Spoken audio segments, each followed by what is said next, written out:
Olá, bem-vindo ao Entre Nós.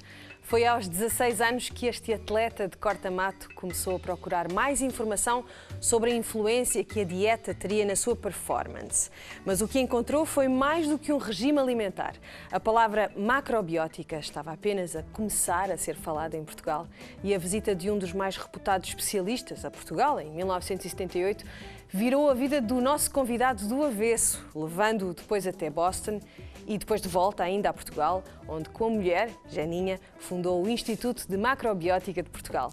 Ele chama-se Francisco Varatojo e está no Entre Nós de hoje. Olá, Francisco. Olá, boa noite. Bem-vindo. Lição bem estudada essa. Não foi difícil, a sua vida está bem documentada e através dos livros temos muita informação também sobre este princípio de vida, mas eu quero explorar aqui um bocadinho mais esta família original. A família original, a minha família original. Exatamente. O António e a Ação e o Carlos. Sim, tem um irmão, tem não um irmão, é? Carlos Alexandre. E em sua casa estas questões da alimentação, da saúde, era coisa discutida ou nem por isso? Quando eu era miúdo? Sim. Não era assim muito discutido, não. Eu era um bocadinho... sei lá, eu era um bocadinho uma ave rara no meio daquilo que era... Porque aos 16 ter-se tornado... Foi antes disso. Foi antes disso? Eu comecei a mudar de alimentação para aí aos 13, 14. E o que é que os seus pais acharam disso? Os meus pais não sabiam muito bem o que é que eu estava a fazer e houve uma altura em que se tornou bastante complicado porque eu era muito radical e tinha uma abordagem muito extrema e então os meus pais, em particular a minha mãe, que me está a ouvir agora de certeza, ficou super preocupada. Acredito. Houve uma altura que achavam que eu provavelmente pertencia a uma seita. Ai, Jesus. Eu não sei se o meu comportamento ajudava muito a que a opinião fosse Acredito diferente. que não. E então não foi assim muito fácil nessa altura. Eu também não colaborei muito, ok? Portanto, não tenho a minha responsabilidade, tenho a minha quarta parte de responsabilidade na questão, mas foi muito cedo, sim, para aí aos 13, 14. Então estamos a falar ali Eu tornei mais ou menos lacto-ovo-vegetariano para aí aos 13, 14 anos e depois macrobiótico aos 16 e pronto, até agora. Mas o desporto, a prática do desporto era uma coisa que também começou muito cedo na sua vida? Sim, se aos 16 já tinha essas preocupações? Eu pratiquei quase tudo o que havia para praticar em termos de desporto. Sim? Sim. Não foi só meio fundo e corta-mato? Não, joguei basquete, joguei handball, joguei vôlei, joguei hóquei em patins, joguei rugby, joguei algum ténis, fartei-me andar de bicicleta, sei lá, joguei quase tudo. E isso influência também de alguém na família? Não, sempre gostei de desporto, sempre gostei de desporto. Foi mesmo assim, de repente nasceu na família este homem que tem umas ideias... Não, o meu irmão também gostava de desporto, portanto, do bom. desporto, quer um quer outro, praticávamos muita coisa. E o meu pai também jogou basquete quando era miúdo, tenho um tio que foi internacional de basquete, então acho que o gosto para o desporto veio desde miúdo, sim. Aquilo que eu pratiquei mais em termos oficiais foi atletismo. Atletismo, pois, era essa a ideia que eu tinha. Meio fundo e corta-mato, sim, mas isso já ia a partir dos 14, 15 anos, não estou em erro. O seu irmão é mais novo ou mais velho? O meu irmão é 2 anos mais novo. Mais novo? Mais novo. Quando o Francisco começa a comer estas coisas diferentes das outras pessoas e se calhar também, não sei, se criticava ou não criticava aquilo que se comia lá em casa? Sim, criticava, claro. Sim. Pois claro. Claro que sim. Isso faz parte. Faz parte de um comportamento radical, ainda mais na adolescência. É verdade, e é característica de um novo convertido, não é? Não nos calamos. Os novos convertidos são terríveis. São chatos de primeira. É como os que deixam de fumar após fumarem 2 maços por dia. É verdade, depois tornam-se uns radicais e uns eu era mais ou menos por aí, sim. Era. Eu depois aprendi a calar-me. Foi? Depois aprendi que o melhor era estar calado porque não ganhava grande coisa em falar. Mas sim, foi por aí. Sim. Então, mas pelo que eu li, foi um colega seu de equipa que lhe começou a falar nesta coisa da macrobiótica? Foi o Fernando, sim. Nós tínhamos alguma preocupação com a performance esportiva com a alimentação e performance esportiva. Então líamos assim, algumas coisas de nutrição e depois um colega, o Fernando, falou-me que o irmão dele, o Guilherme, tinha vindo a Lisboa, e nós éramos muito novinhos, eu tinha pai 16 anos, ele tinha 15 ou 16 também, o irmão dele tinha pai 21 ou 22, tinha vindo a Lisboa assistir a um seminário de uma orientalice qualquer chamada macrobiótica, aquilo era giro. Uma orientalice? Sim, e eu depois encontrei, eu tinha se não tenho um exame de matemática e estava na IDEA a fazer tempo e fui a uma livraria onde havia um livro de macrobiótica que se chamava Macrobiótica Como e Porquê, escrito por uma portuguesa, Rosa Maria Calado, exato, isso mesmo. Um livro com as capas todas verdes, com a capa verde e as páginas todas verdes. E comprei o livro. E algumas das coisas fizeram sentido, outras nem por isso, mas comecei a tentar praticar aquilo. Vim a Lisboa na primeira oportunidade e comprei arroz integral e comprei uns quantos alimentos assim. Decidiu então mudar. Sim, foi logo a sério, sim, foi mesmo a sério. E então isso mudou radicalmente a minha vida, sim, a partir dos 16 anos. Porque eu li também que essa alteração na sua dieta alimentar teve a sensação de que tinha ganho uma nova consciência, de que tinha, enfim, comecei-me a sentir o seu processo mental mudou de alguma maneira. Eu comecei-me a sentir muito. Eu dormia 5 horas por noite, estudava no liceu, estudava inglês, estudava francês, praticava atletismo. E depois com um primo meu ainda começámos a dar aulas de cozinha. De macrobiótica já? Isto aos meus 17 anos, para aí, 16, sim, provavelmente 17, talvez 18 anos. E essencialmente porque esta mudança me fez sentir de uma forma completamente diferente, percebe? Eu tinha uma vida super ocupada, dormia pouquíssimo e sentia muito bem, sentia mesmo muito ligado à vida, sentia muito vivo, percebe? Não sei explicar muito bem, são experiências que não dá para explicar muito bem, mas são daquelas experiências que nos mudam, sabe? E que mudou completamente a minha vida. Para si isso serviu de confirmação àquilo que tinha lido? Serviu de confirmação àquilo que tinha lido e foi algo, se quiser, muito visceral, sabe? Que a pessoa diz, não, é isto que eu andava a procurar, era uma coisa assim que eu andava a procurar, isso faz mesmo sentido para mim e rapidamente decidi que era aquilo que eu queria fazer com o resto da vida, o que por acaso fiz, pelo menos até agora. E então eu tinha ideia de estudar medicina, era mais ou menos... Pois, a medicina desportiva era a área que o encantava mais, exato, não é? Portanto, a minha ideia era estudar, eu ia estudar para a França, ou então pensava em estudar para a França. Isto foi logo a seguir ao 25 de Abril, portanto, na altura era uma confusão com as universidades cá, e não me lembro bem dos pormenores da história, mas pensei em estudar para a França na altura e desisti. Desisti de estudar medicina. Que diferente que teria sido a sua vida, não é? Teria sido bastante diferente, e prefiro esta. Não tenho termo de comparação, mas não estou arrependido desta, não estou arrependido desta. Eu digo isso porque imagino, sem nunca ter estudado medicina na vida, imagino que... Tudo aquilo que uma pessoa que não está, enfim, que não tem as crenças que creio que o Francisco tem em relação àquilo que é a vida, ao fim e ao cabo, à importância das escolhas que vai fazendo e da maneira como escolhe viver a sua vida, e aquilo que é ensinado muitas vezes numa faculdade de medicina, a maneira como a própria medicina é lecionada às vezes de uma maneira tão centrada em sistemas e não em todo um sistema que funciona... Centrado em sistemas, centrado exclusivamente em matéria, centrado exclusivamente na doença e não na saúde. Exato. Portanto, a medicina tem um paradigma que é muito diferente do seu. Que é muito diferente do meu, sim. Há pontos que se tocam, mas que, de um ponto de vista de abordagem à saúde, do ponto de vista de abordagem à vida, é, pelo menos no que toca à medicina moderna, que erradamente é chamada de tradicional, porque não é tradicional, é moderna, é um ponto de vista diferente, sim, é um paradigma diferente, sim. E as diferenças são precisamente estas diferenças de que estamos a falar. Sendo que uma grande, e já agora que tenho a oportunidade de falar nisto aqui, uma grande é que a medicina, porque eu tenho imenso respeito e que acho que funciona extraordinariamente bem em situações agudas e em situações de emergência, é, no entanto, completamente devotada ao estudo da doença, sem fazer muito esforço para perceber a saúde. Ou seja, a prática médica não é uma prática para produzir saúde, é uma prática para lutar contra as doenças. Isso é um paradigma muito diferente do meu. Eu acho que mais importante do que erradicar doenças, o que se tem que fazer em algumas situações, é mesmo produzirmos saúde. E produzir saúde é diferente de tratar doenças. E se nós encestássemos mais fortes nesse sentido, garantidamente que tínhamos muito melhor saúde, gastávamos muito menos dinheiro, uma vez que estamos em período em que o dinheiro parece ser uma questão muito séria e as pessoas se sentir-se-iam muito melhor também. Passa também por um aspecto importante, é de que as pessoas pensam que adoecem por acaso, ou adoecem por um vírus qualquer que vem de um país ou de uma minoria que não se gosta, ou por genética, e se isso é verdade, em algumas doenças, por acaso acho que a porcentagem que até é pequena, a maior parte... A carga genética, o fator contágio é baixo?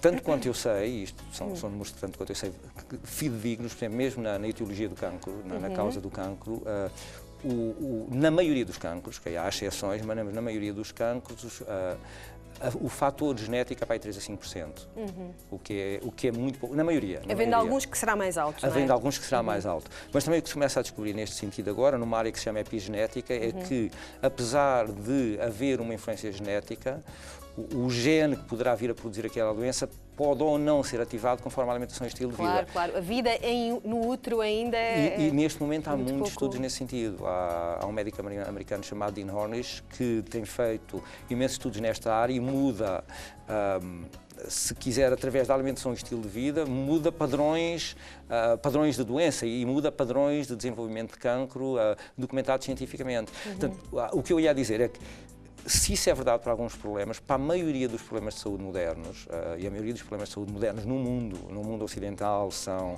doenças cardiovasculares, diabetes, cancro, obesidade, sei lá, agora coisas também como esclerose múltipla, Parkinson, etc. As doenças autoimunes estão em grande... Para a maior parte desses problemas, a causa principal é a alimentação e o estilo de vida e a maior parte dos estudos corroboram isso. Fatores ambientais, não é? Fatores ambientais também. E normalmente essas questões não são faladas, percebe? Normalmente tenta-se debelar os problemas através de uma abordagem paliativa, através de uma abordagem sintomática, em vez de tentar perceber porque é que eles surgem. E, apesar de muitas vezes saberem porque é que eles surgem, dá-se muito pouca atenção e muito poucos recursos económicos ao ensino dessas causas. Pois. Parece ser uma abordagem mais reativa e quase microscópica, não é? É quase uma abordagem reativa, sistémica, materialista, assim, é por aí. O Francisco, neste seu percurso de vida, tem influenciado muitas pessoas e tem deixado a sua marca também em muita gente. E claramente não é difícil encontrar alguém que tenha uma opinião muito positiva sobre si. E uma das pessoas, é verdade, e uma das pessoas com quem nós falámos foi com a Laurinda Alves. Com a Laurinda? É verdade. E ela vai deixar-nos aqui um pequeno depoimento. Vamos ver.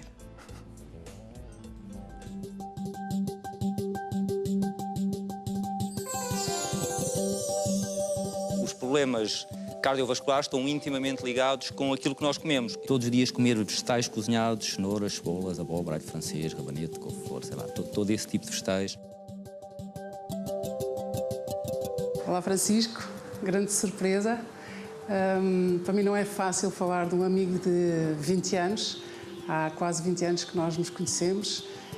O Francisco é uma pessoa a quem eu devo imenso, no sentido em que nós devemos aos amigos a influência que eles são para nós, a inspiração que são para nós. E o Francisco, de facto, é uma pessoa que inspira muitas pessoas à sua volta, é uma influência positiva, é uma pessoa que tem um humor constante e uma capacidade de animar as pessoas que estão à sua volta. Ele é um blockbuster, aliás, basta olhar para a história do IMP, do Instituto Macrobiótico de Portugal, e ver como é que este homem, como é que esta família, porque o Francisco, a Geninha, os 4 filhos e todas as pessoas que estão à volta deles e que são de facto uma grande família, e pensar como é que há umas décadas atrás era impensável que o Instituto Macrobiótico de Portugal fosse o que é hoje em dia, que é um pilar para muitas pessoas, é uma fonte de energia, de sabedoria, é uma fonte de saúde também. E, portanto, o Francisco é uma pessoa a quem muitas pessoas devem muito. E eu, voltando ao princípio, devo-lhe a amizade, devo-lhe esta gratidão de ser, de facto, uma grande pessoa. Não é uma pessoa alta, mas é uma grande pessoa. E é agir também esta evidência de que os homens não se medem aos palmos. E o Francisco é, de facto, um grande homem. Mas o Francisco é também um grande homem porque tem ao seu lado, e insisto, a Geninha, que é uma grande mulher, uma grande cozinheira, uma grande inspiradora para as nossas vidas. E não sei o que é que eu posso dizer mais sobre o Francisco. Eu acho que aquilo que me espanta é sempre o vigor com que ele atravessa os dias, a vida, com que atravessa as ruas, com que sobe e desce, com que anda a pé. É esse estado de espírito constante, é uma pessoa luminosa, que nunca perde a alegria, nunca perde a capacidade de pensar positivo, nunca perde o sentido de contributo e nunca deixa de ser quem é. O Francisco é provavelmente das pessoas mais inteiras, mais íntegras que eu conheço, e é também isso que eu agradeço, porque é um grande exemplo. Obrigada, Francisco.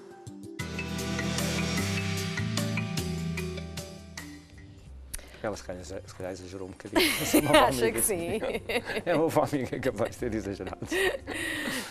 A Laurinda falou ali na questão da comida macrobiótica através do exemplo da sua mulher, da Geninha, que ela disse que era uma excelente cozinheira. Eu acredito é verdade, que sim. Sim. Não, eu acredito que sim. Não, é verdade.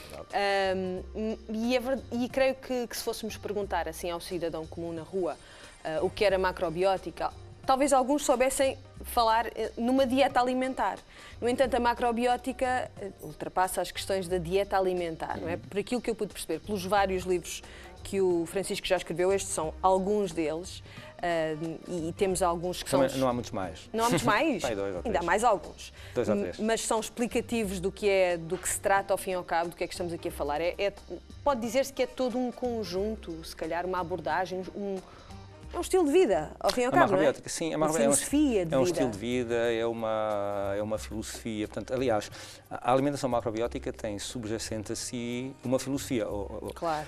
O que eu quero dizer com isto é que a alimentação deriva de uma filosofia. Claro, portanto, não foi aquela alguém prática... que se lembrou de começar só a comer vegetais, cereais integrais, produtos alimentares baseados ou derivados da soja e pouco mais, não é? Alguns tipos de chá, e a partir daí criou uma filosofia. Foi o contrário. Foi o contrário, ou seja, o comer cereais, o comer vegetais, o comer leguminosas, etc., deriva dessa filosofia. E assim, de uma forma simples, algumas das ideias da macrobiótica são, de que a natureza tende sempre a harmonia e a natureza tem uma ordem específica. A natureza não é aleatória, a vida não se dá por acaso. Há uma ordem na natureza. Nós nascemos, crescemos, morremos, isso quer gostemos, quer não, é assim. O verão segue sempre à primavera e temos logo a seguir o outono e o inverno. O sol nasce sempre a este e põe-se sempre a oeste. Há uma ordem na natureza que, se formos sábios, tentamos seguir.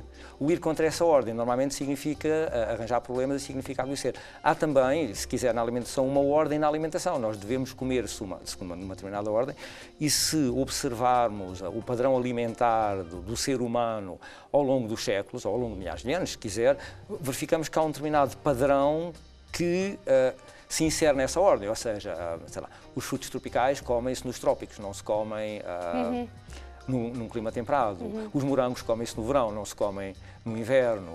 Num clima muito frio come-se mais produtos animais e come-se mais gordura. Num clima mais quente come-se mais vegetais. Eu estava a pensar nos esquimós, por exemplo, não é? Que não têm propriamente uma dieta baseada em vegetais.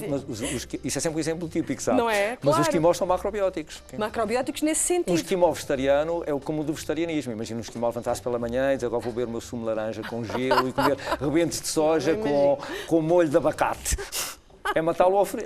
Talvez fosse bom, mas... Não, naquele clima é impossível. Não dá, Porque não é? naquele clima, se não tiver gordura animal, não sobrevive. Portanto, a gordura da foca... Eles vivem há pouco tempo, vivem para aí 40 anos. Pois. Mas naquele clima tão rigoroso, não se consegue subsistir sem comer produtos animais. Portanto, o princípio em termos alimentares da macrobiótica será esse, de encontrarmos os alimentos, o regime alimentar que faz sentido e que é próprio na natureza, digamos assim, será próprio de uma determinada estação, de uma determinada geografia. De uma determinada geografia, de um determinado ambiente. Portanto, a ideia é de comermos tanto quanto possível. Nos tempos que correm é muito difícil seguir isto, Pois é. literalmente, mas comermos tanto quanto possível, criando equilíbrio com o ambiente em que estamos. E isso é uma das coisas que é de um ponto de vista filosófico. Nos tempos que correm, isso é extraordinariamente importante, porque fala-se constantemente em problemas ambientais e o aquecimento global e a destruição das florestas tropicais, a contaminação da água e tudo isso. E poucas vezes se fala nas causas principais. E as causas principais são a forma como as pessoas comem, particularmente o consumo de carne diário.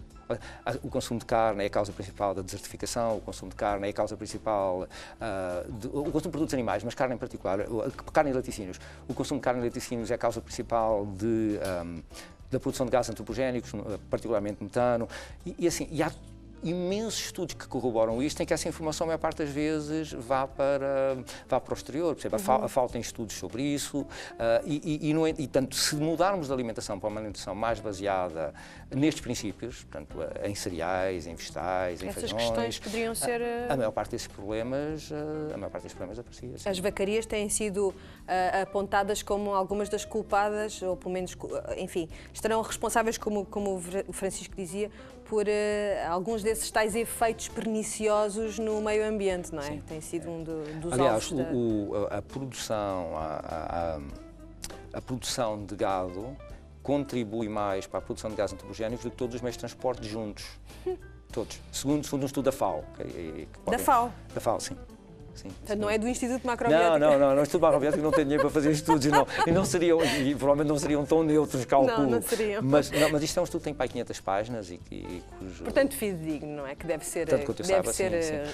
Analisado. Até o Al Gore, que na verdade é inconveniente, não falou em nada disto.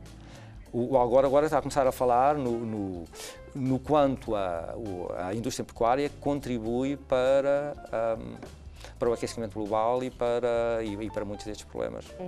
Portanto, há imensa informação sobre isto. E nesse aspecto eu acho que esta prática é uma prática extraordinariamente benéfica. Portanto, para si, tudo isto faz sentido então? Esta escolha que fez quando tinha 16 anos, não é? Sim.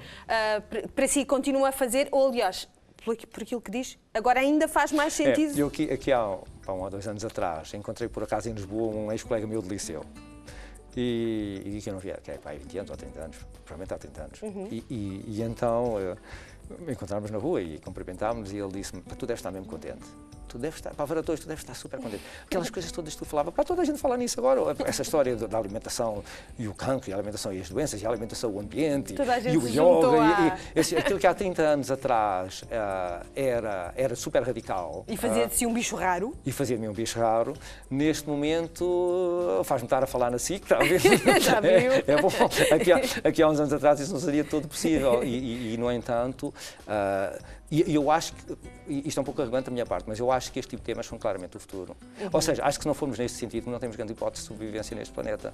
Isto pode parecer um bocadinho radical demais, utilizando outra vez a mesma expressão, mas eu honestamente acho que não, sabe? Daquilo que eu sei, daquilo que eu estudo, ao fazermos uma mudança mesmo séria na forma como vivemos, ou as chances de sobrevivência neste planeta, não para nós aqui, mas para os nossos filhos, para os nossos netos, provavelmente, as chances são muito baixas, hein? Porque estamos segundo a World Wildlife Fund, se continuarmos no mesmo processo, daqui a 15 anos precisamos de 2 planetas para ter o mesmo estilo de vida. E não há. Temos que começar a ver nas páginas dos classificados. Ainda não há nenhum processo de colonização para um planeta neste sistema solar. Que não aconteça tão cedo. Pelo menos comigo não contem. Eu também não, em princípio eu também não. Quero, obrigada. Mas esses são realmente os assuntos importantes. Claro. Esses são mesmo os assuntos, são mesmo as questões mesmo sérias que deviam preencher mais o dia-a-dia das pessoas do que assuntos completamente fúteis e em relação aos quais gastam imensa atenção e dinheiro. E um dos aspectos importantes da macrobiótica é conseguirmos separar entre aquilo que são os assuntos importantes e aquilo que são os assuntos secundários, entre aquilo que é uma questão séria e aquilo que é uma questão apenas de estilo. E a vida moderna é um bocadinho ao contrário. Os assuntos fúteis são os assuntos da ordem do dia e a comunicação social começa a jogar seriamente esse jogo também. Claro. E os assuntos que são mesmo sérios e que podem realmente fazer uma diferença na forma como nós vivemos são completamente relegados para segundo plano e só começam a ser mesmo importantes quando atingimos uma situação limite. Só quando abrimos a água, quando abrimos a torneira e não sair água, é que as pessoas se vão preocupar. Se não houver comida, é que as pessoas vão preocupar. E isso é a política da avestruz, sabe? É pôr a cabeça debaixo da terra lá está, é reativo, não é? Como há pouco dizíamos, isso é reativo. Isso a mim enerva-me um pouco, para ser Acredito que sim. Acredito que sim. Antes do intervalo, queria abordar consigo uma parte muito importante da sua vida que enfim, trouxe transformação, parece-me. Em 78 houve um casal que visitou Portugal, Michio Kushi e Aveline, a mulher, que era um senhor japonês que tinha sido soldado na Segunda Guerra Mundial e que ficou muito impressionado com aquilo que pôde ver nas frestas do comboio onde circulava como soldado, devastação, e fez uma jura que iria, a partir dali, tentar tudo por tudo para que não houvesse mais conflito. Uma das ideias por trás também desta mudança de estilo de vida é de que, através da alimentação, se consegue talvez uma humanidade sem conflito, porque por ter pessoas que não estão interessadas no conflito, por ter pessoas que encontraram outra maneira de estar. Este senhor eventualmente foi para os Estados Unidos, onde foi discípulo do que se pode considerar talvez o pai da macrobiótica. Ele foi discípulo no Japão. No Japão ainda, do George Osawa? George Osawa, sim. Se quiser eu conto-lhe a história é engraçada. Ai, eu queria que contasse, mas vamos ter que fazer... está ali. Vamos ter que... Cá está ele com a esposa, com a não, primeira... Não, esta é a Limosawa. É a segunda esposa. Esta é a Limosawa, esta é a mulher do George Osawa, tinha 97 anos aqui. Esta foto foi eu que tirei em Boston, por acaso. Ok. E esta foto é de 1980 20. Já estavam, portanto, nos Estados Unidos. Não, a Lima é a viúva do Jorge Lousava, que morreu em 66, portanto já há bastantes anos. E ela veio, acho que foi, não foi a primeira viagem aos Estados Unidos, mas veio visitar os Estados Unidos e eu estava lá na altura, portanto... Então, esta foi o Francisco que tirou esta fotografia? Esta foto é minha, sim, esta foto é minha. O que é certo é que esta sua estadia, aliás, esta visita, não deste casal, mas de uma parte deste casal, daquele senhor do senhor da esquerda, com a esposa da altura. Com a esposa na altura. Aqui a Portugal criou-lhe um grande impacto e fez com que tivesse muita vontade de ir estudar ao Instituto Cushy, não é? Isso foi em 77, acho que foi 77 e não 78. O que eu li foi em 77. Não, foi 78. Não interessa. 78. Ou 77 ou 78. Foi o verão de 78. Foi nos anos 70. Foi o verão de 78, sim. Muito bem. E esse verão de 78 terá tido um grande impacto em si também? Teve, assim, o Michio Cushy, com a Aveline e o Bill Spear e o Stephen Aprichter e uma série de outros, tinham um seminário na Estufa Fria, em Lisboa, com 700 pessoas, 800, uma coisa assim. E eu vim com o meu primo Fernando de Leiria para assistir a esse seminário. E isso deu-me uma grande volta, assim, e como na altura o Michio Cushy tinha começado, aliás, por acaso o Instituto Cushy começou em Londres, com o Bill Tara. Não sabia. Que é um grande amigo meu que começou, que era aluno do Michio Cushy, que o Michio enviou para a Europa e ele abriu a Community House Foundation e o Instituto Cushy em Londres. O Instituto Cushy de Boston foi depois do de Londres, interessantemente. E então o meu desejo era ir, que acabou por se concretizar, era mesmo ir para os Estados Unidos e estudar com esse senhor, que ainda é vivo e que ainda hoje é o meu professor e com quem eu falo Com qual senhor? Com o Michio Cushy. Eu pensava que ele já tinha falecido. Não. O Michio, eu falei com ele a semana passada ao telefone. Bom, eu espero não dar nenhuma notícia então má. Não, tenho 85 anos e está. Veja lá a internet. Eu tinha lido que o senhor já tinha falecido. Sabe que ainda hoje me disseram isso? A sério? E não é verdade, não. E com um cancro nos intestinos? Não, o Michio Cushy nada não disso é verdade. Muito bem, está anulada essa informação. O Michio Cushy está vivíssimo. Ainda bem. Ou pelo menos, eu falei com ele a semana passada e estava. E se não estivesse, eu já tinha a notícia. Tenho a certeza absoluta. Ainda bem que estamos a falar nisto agora. Bom, vamos para o intervalo. Ok. Pode ser. Na segunda parte, passa. Vamos falar de uma experiência informal numa prisão portuguesa que pôs à prova a ideia de que através da alimentação podemos mudar o comportamento do ser humano.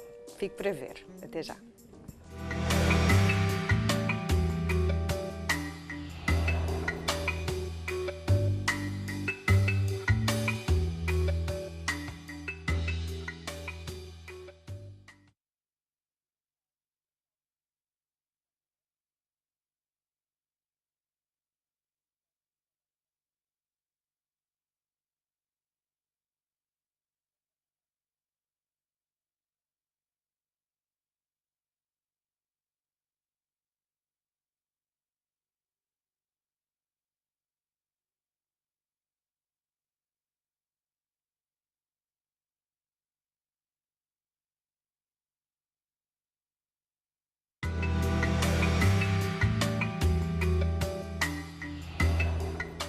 Estamos de volta com Francisco Varatores, um dos grandes responsáveis pela disseminação da macrobiótica em Portugal enquanto estilo de vida.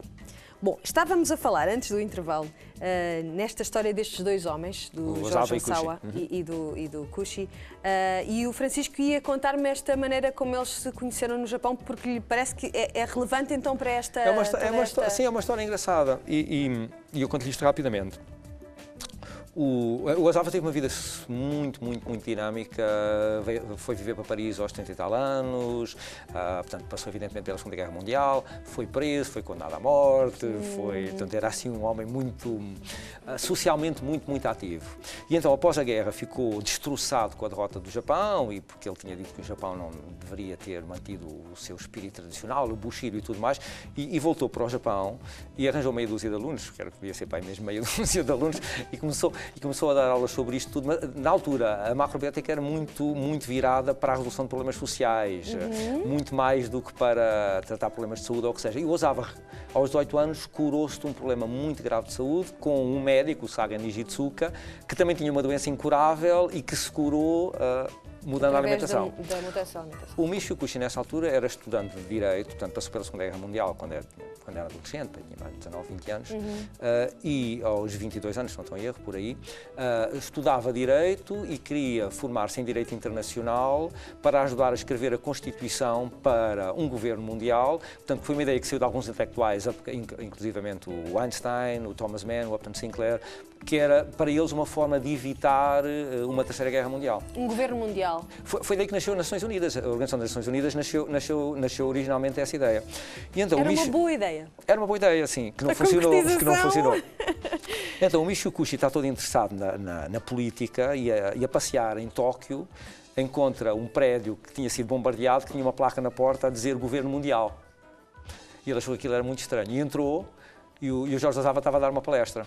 E no Japão tiram-se os sapatos antes de entrar. E então, o que ele fez foi, tirou os sapatos e viu que os sapatos das outras pessoas estavam desalinhados e alinhou os sapatos todos. O Ozawa estava a dar uma palestra e viu, e mandou toda a gente sair e disse: eu quero falar com aquele rapaz.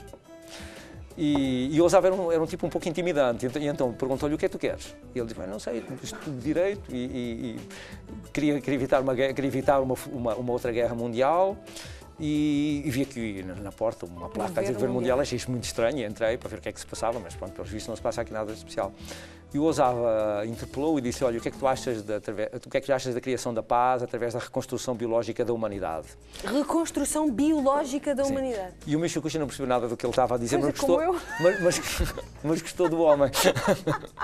E houve ali, e eles gostaram um do outro, aquilo foi recíproco. Okay. E então o Ozawa arranjou maneira de o Michio Kushi ser patrocinado para ir estudar para os Estados Unidos, para a Colômbia. Foi patrocinado pelo Norman Cousins, que era um diplomata americano muito famoso, que morreu há pouco tempo. E então foi literalmente enviado para os Estados Unidos pelo Ozawa para estudar Direito. E o Michio formou-se, doutorou-se e chegou à conclusão que não era pela política que se lá ia. E então, o que eu estou de acordo também, para ser franco, e então o que ele achou é que a única forma de criar paz é as pessoas serem relativamente pacíficas. Eu não acho que seja possível não haver conflito, sempre vai haver conflito. Claro. O conflito é mais ou menos, não, o conflito é inevitável, mas podemos ser bons gestores de conflito, ou seja, o conflito pode não ser levado a um extremo. E o que parece, e eu acredito nisto, é que uma alimentação menos baseada em produtos animais tende a tornar as pessoas mais pacíficas. Tolstói escreveu que se as pessoas não comessem produtos animais, eram mais pacíficas. Einstein disse a mesma coisa. E a minha experiência também é de que numa alimentação mais baseada em produtos de origem vegetal, não tem que ser exclusivamente de origem vegetal, a tendência é haver menos conflito violento, se quiser. E era isso que o Ozawa queria dizer com a reconstrução biológica da humanidade. Esta ideia de que se nós estivermos calmos, não procuramos tanto o conflito. E acho que ele tem razão nisso. Agora, totalmente inevitável, acho que não é possível. Não, porque é um equilíbrio muito precário, não é? Há sempre conflito, sabe, Adelaide? Há sempre pessoas com ideias E, diferentes, aliás, há sempre pessoas com pontos de vista diferentes, mas esse conflito não tem de escalar... para a guerra. Não necessariamente. Não necessariamente. Mas sabe que surpreendeu-me... Isto é uma ideia em relação à maior parte das pessoas. Deve achar que isto é uma completa parvoíce, mas não tem. Não necessariamente. Agora, o que me surpreendeu quando fiz a tal, a pesquisa sobre o Michio Kushi, para além de ter descobrido que o senhor tinha morrido, que afinal não morreu. Não morreu. Também li uma carta, e esta creio que é fidedigna, que é verdadeira. Escreveu uma carta ao presidente Bush, na altura, em 2001, e também a uma conferência islâmica que estaria a acontecer na altura, em que, no entanto, ele suportava ou apoiava a utilização de armas, se necessário fosse, para conter conflitos. Não, claro que sim, não. Portanto, nós estamos aqui a falar de pacifismo. Não estamos aqui a falar de pacifismo idealista, não. E há situações onde a pessoa tem que lutar, há situações onde a pessoa tem que se proteger. Há mesmo. Há muita gente que está a ir fora, sabe? Há situações que sim, mas quando é mesmo necessário e em último recurso, sim. Eu, por acaso, li essa carta também. Leu também? Eu fiquei um bocadinho surpreendida pelo conteúdo. Mas, enfim, avançando agora para o Instituto Kushi, nesta altura, quando o Francisco esteve nos Estados Unidos, nos anos 70... Instituto Kushi americano. Depois, quando o Francisco regressou a Portugal, já não foi para a Leiria, estava a contar-me antes do programa, não é? Só temporariamente. Fui até a Leiria passear, visitar os meus pais e depois... Foi picar o ponto. Depois é assim, depois vim para Lisboa. porque o Michio Kushi vinha com a Alvin Kushi dar um seminário a Lisboa e eu ofereci-me para ajudar a uma coisa que fosse necessário e acabei por ficar como tradutor. E quando acabei o trabalho, o tradutor e o que fosse, fiz quase tudo e mais alguma coisa.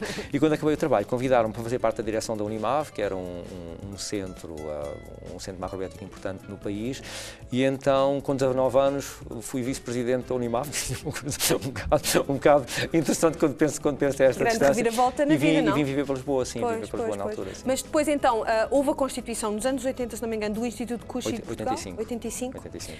Com a sua esposa, Sim. A Geninha, nós casámos em 82 e abrimos o Instituto em 85. Foi preciso conquistá-la para a macrobiótica ou ela já estava dentro do... Não, foi mais ou menos conquistada para a macrobiótica. Sim. Não estava dentro, não estava dentro, quando nos conhecemos, não. Muito bem. Este Instituto Macrobiótico de Portugal hoje em dia é uma referência, a Laurinda falou também disso no depoimento dela, e tem claramente influenciado também muitas pessoas e através dos vários cursos e atividades que tem, porque no Instituto também, mais uma vez, não se trata só do regime alimentar e há outras atividades, não é? Que têm também a ver com filosofias orientais, certo? Não apenas com filosofias orientais, mas temos bastante. Portanto, a atividade principal do Instituto são cursos. E então temos cursos de culinária, temos cursos orientados para a saúde, temos cursos de shiatsu, temos aulas de qigong, temos aulas de yoga, temos cursos de feng shui ou feng shui, temos palestras sobre nutrição, sobre beleza natural, temos assim um bocadinho de tudo. Tem uns acampamentos de verão também, ainda fazem? Temos uns programas de verão, temos uns programas na Páscoa, temos muitas atividades, em realidade. E tem notado que a receptividade em relação a estas questões, a estes assuntos, tem aumentado, tem crescido? Tem aumentado, eu não sei se tem aumentado em termos de números, não há estatísticas sobre isto, mas há uma alteração significativa, é que enquanto muitas das pessoas que procuravam este tipo de abordagem eram pessoas já com alguma idade e com problemas de saúde, sim, neste momento há imensos jovens que procuram este tipo de aproximação sem ter problemas de saúde. Há imensos jovens de 20 e tal, 30 anos, estudantes universitários. A maior parte dos nossos alunos neste momento são jovens, sim. Quando antes seriam pessoas de meia idade, por aí. Portanto, há uma alteração significativa, há uma mudança grande, sim, há uma mudança grande. E há cada vez mais jovens que nos procuram porque estão interessados em mudar, estão interessados em mudança social, estão interessados em mudar o mundo. Portanto, essa parte da mudança social continua a ser uma parte muito importante, muito forte, na parte que me toca a assim. mim, sim, na parte que me toca a mim, sim. É uma parte, se quer que lhe diga, é uma parte mais importante para mim do que é apenas a questão da saúde, sabe? Acho que a parte social e nos tempos que correm, a parte ambiental, acho que são partes muito importantes e às quais devemos dar bastante atenção. Há um revolucionário aí dentro de si. Mais ou menos, sim. Um revolucionário pacífico, sim. Sou um tipo um bocado irrequieto, sim. Sou um bocado. Há um bocadinho antes da... Pode não parecer, mas sou um bocado. Antes do intervalo, eu estava a mencionar a tal experiência informal, porque o Francisco explicou que não se tinha utilizado nenhum método pelo cego, nem nada disso. Tinha sido uma experiência mais ou menos informal. Foi uma oportunidade que lhe foi dada, certo, pelo diretor de uma cadeia em Portugal. Mais ou menos, não foi bem assim, mas eu conto-lhe a história. Estava a dar aulas aos reclusos. Eles queriam que, enfim, foi uma solicitação dos reclusos, uma vez por semana? Por semana, sim. Ia lá e dava aulas aos reclusos. No Linhó, sim. Aulas de? Aulas de macrobiótica. Macrobiótica. E como consequência disso, surgiu esta oportunidade de mudar a comida que eles... a alimentação que tinham? A história foi mais ou menos, não, a história foi esta.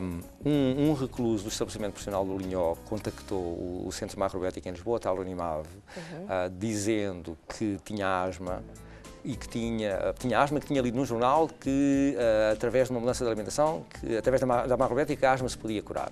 E então, se o podiam ajudar... Pode, sim, pode. Normalmente a asma melhora bastante quando se muda de alimentação. Bastante mesmo. E então, um colega meu, acho que foi o Alcino, não quero estar agora aqui a falhar nos nomes, que, portanto, o Linhó é ao pé de Sintra e ele morava em Sintra, ia para casa todos os dias para Sintra, decidiu passar na prisão e deixar arroz, lentilhas e um livro, qualquer coisa assim. E entregou. E passado uma semana ou 15 dias, eu não tenho certeza da cronologia disto, mas passado uma semana ou 15 dias, ele voltou a telefonar e disse, acho que estou melhor, gosto disto, a filosofia é gira, gostava que cá voltassem. E aquilo correu, andou ali a correr durante umas semanas, uns meses, eu não sei. E acabei por lá ir visitá-los, pareceu-me ser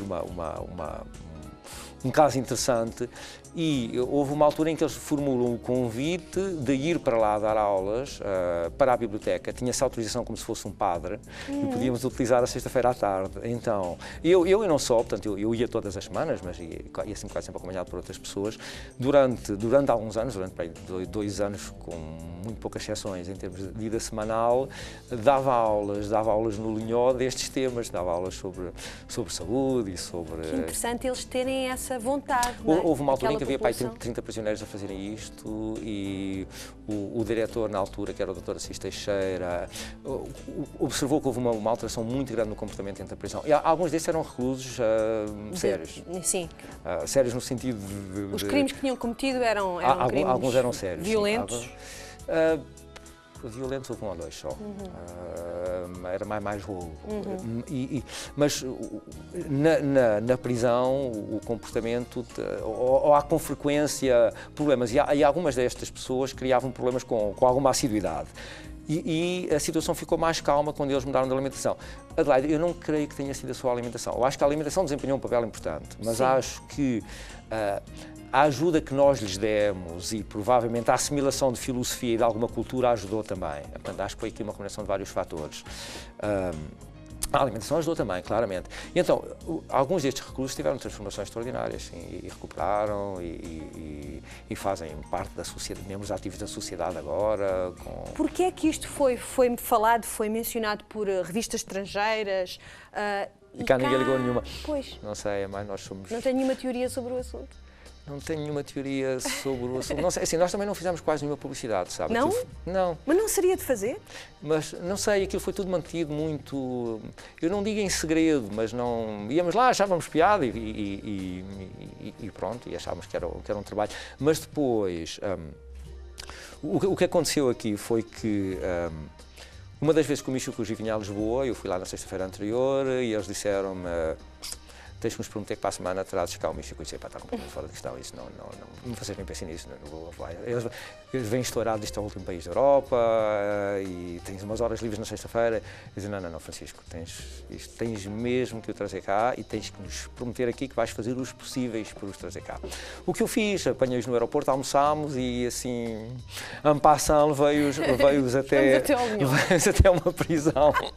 Que bom programa! Temos ali um monumento muito lindo. E então, ele na altura disse que só 5 minutos, just 5 minutes, só 5 minutos e depois fomos embora. E que vou estar 3 horas e meia, tiveram que correr de lá dentro, teve mesmo que ser de tal maneira sentiu... porque nunca pensou que numa prisão pudesse haver aquele tipo de interesse por estes assuntos, percebe? E então a história começou a correr muito, muito depressa.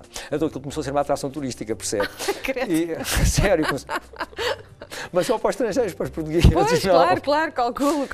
E então, é uma história engraçada, sim, é uma história engraçada. Olha, eu tenho pena que essa experiência não tenha sido replicada noutros sítios, tenho pena. No estrangeiro até foi. Pois, digo na Dinamarca, cá, estrangeiro, isso é muito longe, eu prefiro cá mesmo. Uma parte muito importante, calculo, da sua vida seja a esfera familiar. Sim. Não? Pois claro. Um bocadinho. Nós resolvemos então, por isso mesmo, entrar na intimidade do seu lar, entre aspas, e fomos falar só com 3 dos seus filhos. Falaram com os meus filhos. A quarta é uma pessoa muito ocupada, tem loja, tem aquilo tudo. Apesar de que parece que houve uma surpresa ainda assim, por isso vamos ver. Ai. Vamos ver ali. Vamos ver. Esta é a Joana.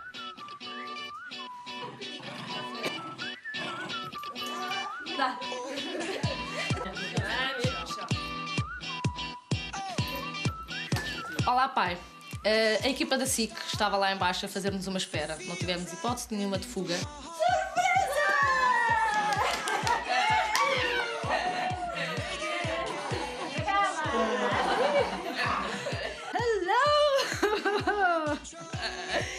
Aqui estou eu para fazer esta surpresa. Pois bem, hoje pus à porta da loja um papelinho que dizia: por motivos de força maior, vamos estar encerrados durante umas horinhas. Portanto, esse motivo era para poder estar presente nesta dedicatória. Pai, como sabes, estás-me a fazer passar por uma situação difícil, estar aqui em frente a uma câmara, não é?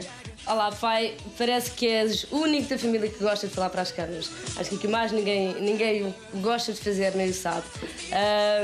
Mas estamos aqui em frente a uma câmara para dizer que gostamos muito de ti. Para mim é um orgulho ser tua filha. Parece que neste momento estás no estúdio ou a ouvir-me. E o que é que eu posso dizer? Que te adoro, não é? E que és um grande pai, que é um enorme orgulho ter-te como pai e fazer parte desta família. Gosto muito de ti, apesar de não o dizer muitas vezes, ou não o dizer, mas tu sabes que eu gosto. Obrigado por me emprestares o carro sempre que eu preciso, dá muito jeito. Ser tua filha tem estes desafios, que são muitos ao longo da vida, mas eu acho que por te ter como pai estou mais preparada aí para as curvas e contracurvas desta vida aventurosa. E olha, não treinei nada, não sei o que é dizer mais. Isto vai correr muito mal. Já está, não já? Pois, pelo visto já está. O Twice está a dizer-te um olá. Nós não o percebemos bem, as pessoas não o percebem bem, mas nós, cá em casa, toda a família sabe que esta é a linguagem muito própria que ele tem, este feitio genial que todos conhecemos. Portanto, ele queria-te só dizer um olá, mandar um beijinho ou uma rosnadela. Agora, para vos revelar um pouquinho mais sobre o nosso pai, vou-vos dizer uma característica que ele tem, que é completamente maníaco dos gadgets. O melhor presente que lhe podem dar tem que ser relacionado com coisas tecnológicas. Desde o computador ao telemóvel, ao iPod, ao acessório do iPod, ao iPad, aos fones, vão por aí afora, é realmente uma das coisas que ele se entretém muito. Outra coisa que ele gosta muito de fazer, que as pessoas não sabem, que é o mergulho. Uma história muito engraçada que foi, nós oferecemos nos anos um salto de paraquedas, mas como ele provavelmente teve miufinha, teve medo, em vez de saltar lá de cima, foi lá para baixo e começou a mergulhar, e é agora uma das grandes paixões dele. Uma coisa que vocês não sabem sobre o meu pai, de certeza, que é que ele adora cantar no karaoke. Embora ainda não se tenha percebido que não tem jeitinho nenhum, desculpa pai, perdoa-me, mas a verdade é esta: quando tu cantas, quer seja no karaoke, quer seja em casa, quer seja no carro, não é muito bom de se ouvir. No entanto, ele tem umas gargalhadas muito contagiantes, tem uma energia enorme e uma memória e um conhecimento incríveis. Bom pai, espero que tenhas gostado desta surpresa. Beijinhos. Tchau!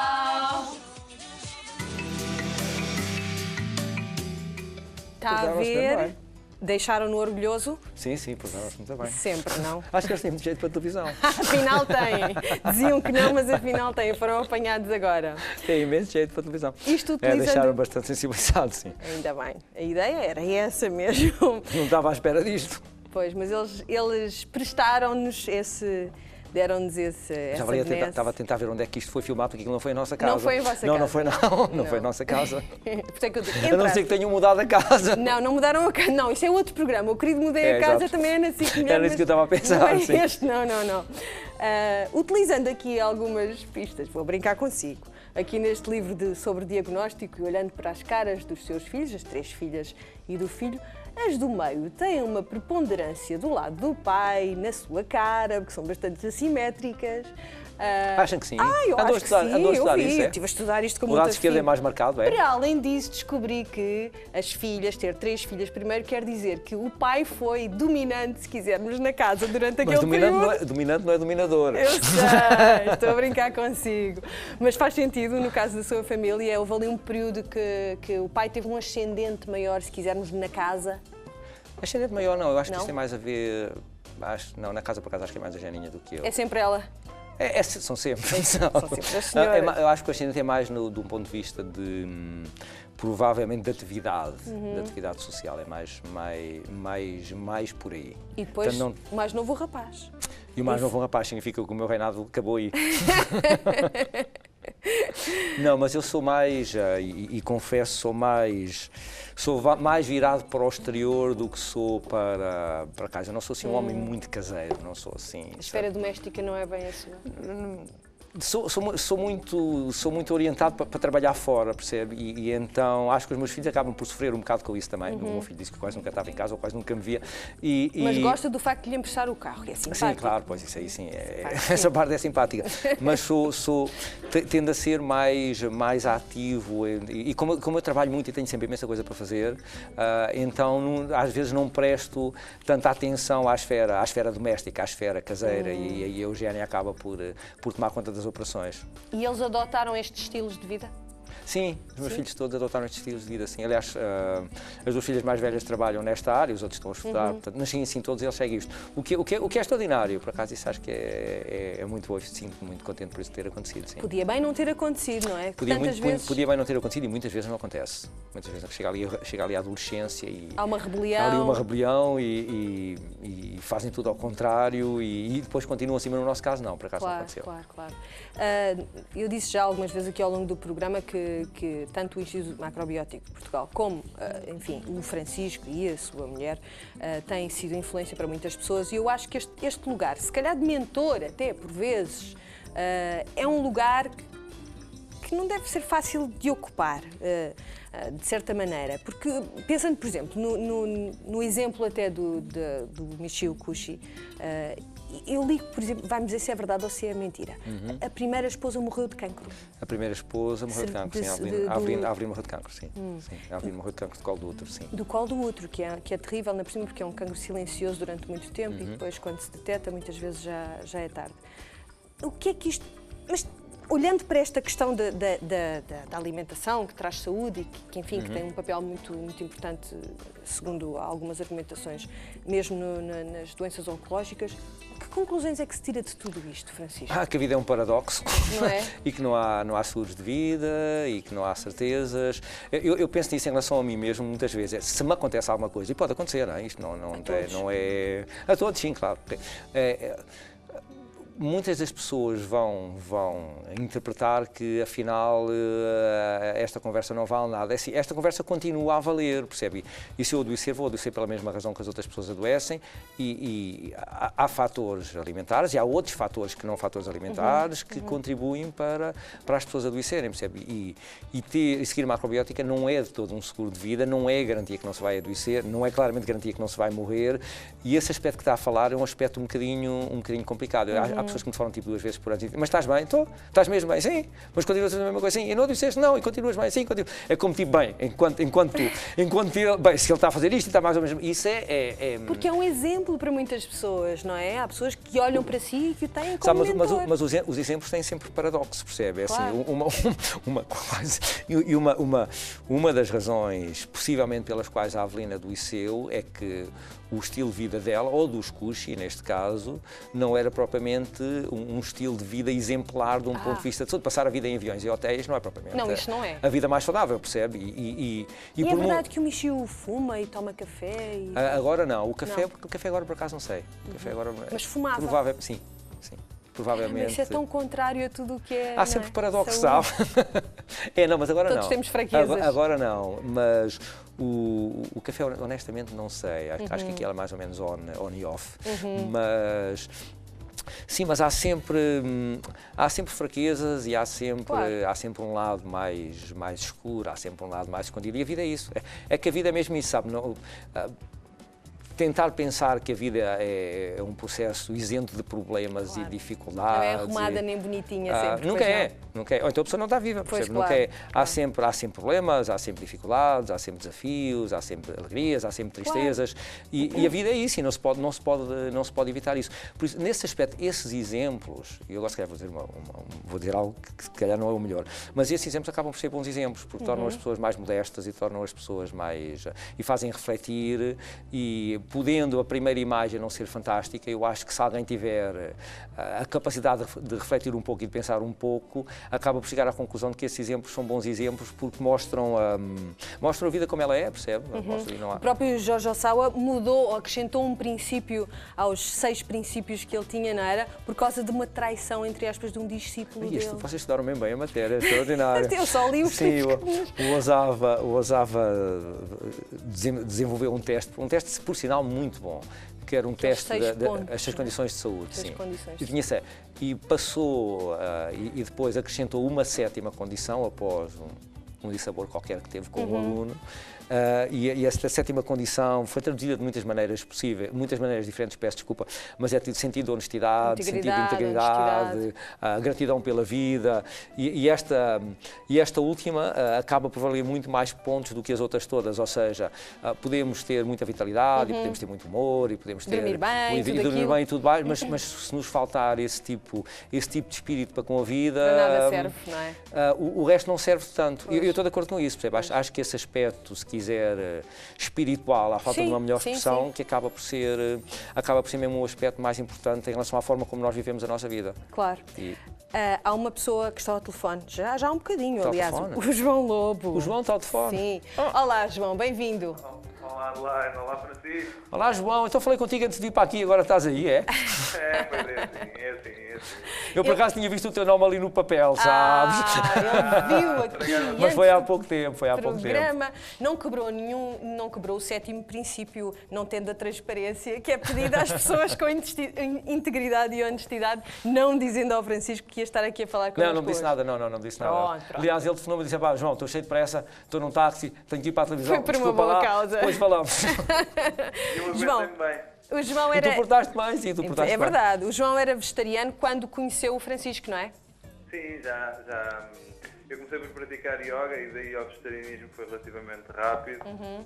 E depois com o Francisco a coisa ganhou um outro sentido. Foi uma evolução interessante, sim. E conte-nos sobre esse impacto que teve na sua vida, o facto de vir a conhecer o Francisco, o próprio Instituto Macrobiótico, enfim. Conte-nos lá um bocadinho sobre isso. Estamos a ver uma fotografia sua. Estás a aparecer na televisão neste momento. Mas na verdade foi uma descoberta muito interessante porque fiz uma descoberta importante para a minha qualidade de vida, por um lado, deu uma certa estrutura a tudo aquilo que eu andava à procura e continua a dar, e ainda por cima tornei-me muito amigo do Francisco, que me desafiou para uma outra coisa, onde praticamos os mesmos princípios, que é a descoberta do mundo, das pessoas, dos locais, com uma paixão comum que temos, instigada pelo Francisco, que é o mergulho. Pois. Ele é o meu buddy. É o tal buddy, sim. Então temos mergulhado por esse mundo fora em vários sítios giríssimos, encontrando culturas diferentes, mas preservando estas preocupações com a vida, com o respeito pelos outros, com o cuidado connosco. E esta questão que o Francisco estava aqui a abordar, não sei se o João chegou a ouvir, para terminarmos a nossa conversa e muito rapidamente, esta posição de mentor ou de pessoa que dá o exemplo a outros é uma posição que pode ser muito desconfortável. Como é que, enquanto pessoa que efetivamente aprendeu e tem aprendido, e se calhar também tem ensinado muito ao Francisco, como é que sente existe ou não essa tensão entre aquilo que a pessoa nos diz e aquilo que a pessoa faz?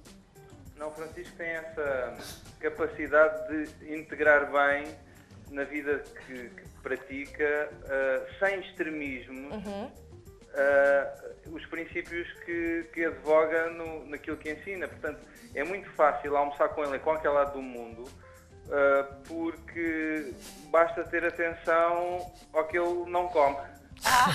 Bom. É simples. Ele não nos diz nada, não faz nenhum comentário, nenhuma crítica, não é preciso. Eu também sou bastante rigoroso, mas ele é muito gentil na forma como aborda as coisas que quer fazer da vida. É muito gentil com isso. Muito bem. João, muito obrigada por ter entrado na conversa. Um abraço, João. Obrigado. Obrigada. Um abraço. Adeus, Adelaide. Adeus, obrigada. A Laurinda e o João. É verdade. Nós já estamos quase a terminar a conversa. Foi mesmo muito rápido. Depois foi, já viu? Temos assim talvez um minutinho para refletirmos um bocadinho sobre como é que perspectiva o seu futuro, o seu papel ao fim e ao cabo. Que marca que quer deixar aqui, Francisco? Que marca que queres? Eu gostava de deixar a marca de um exemplo, não de pessoa perfeita nem de santa, porque não sou nem uma coisa nem outra, mas a marca de alguém que pugna por uma vida melhor, num sentido mais vasto. Talvez por aí, sim. E há bocadinho dizia que não era tanto a questão da saúde que o ligava à macrobiótica. Não, eu acho que o principal problema humano é uma questão de consciência mais do que outra coisa qualquer, sabe? E aí começam os problemas todos. E então acho que o grande desafio em termos da nossa espécie neste momento é mesmo uma alteração da forma como vemos o mundo, uma alteração na forma como vivemos. E é uma questão essencialmente de consciência. Nem sequer é uma questão de alimentação. Isso depois vem por arrasto, percebe? E essa é a questão, ou provavelmente sempre foi a questão fundamental, e acho que tem que haver aí uma mudança e até penso que vamos nesse sentido, se quiser, sendo agora otimista, penso que vamos nesse sentido. E então eu gostava que a minha marca, isto não é assim muito modesto da minha parte, mas que a minha marca que pudesse de alguma forma ajudar nessa mudança, percebe? Mas sem governo mundial. Nesta fase atual, um governo mundial era capaz de ser um bocadinho complicado. Sim, acho que íamos ser todos apanhados numa grande armadilha. Não acho que seja muito boa ideia governo mundial nesta fase, não. Eu acho que as mudanças devem vir da população, do povo, okay? E não de um governo, e não de um grupo, dirigentes. E não de um grupo de dirigentes. Evidentemente tem que haver dirigentes, claro, é assim, claro. mas nós não podemos esperar que sejam os dirigentes a fazer as mudanças. Nós temos que ser as mudanças que queremos ver no mundo. Isto é do Gandhi, mas é uma frase boa. Nós temos que ser a mudança que queremos ver. Não devemos estar à espera que os outros mudem e queixarmos que os outros não mudam e que são assim, e que são assados. Nós devemos ser essa mudança. E isso já dá imenso trabalho. Essa parte já é muito, muito difícil. Se dá. Obrigada, Francisco. Obrigado. Obrigada. Obrigado. O Entre Nós chega assim ao fim desta conversa com o Francisco Varatojo. Já sabe que pode sempre acompanhar as repetições durante a próxima semana ou até através do site da SIC Online. Eu sugiro que deixe o seu comentário também na página do Facebook da SIC Mulher e que não perca o próximo programa, onde, prometo, vamos ter mais um convidado que vai valer a pena ter entre nós. Obrigada.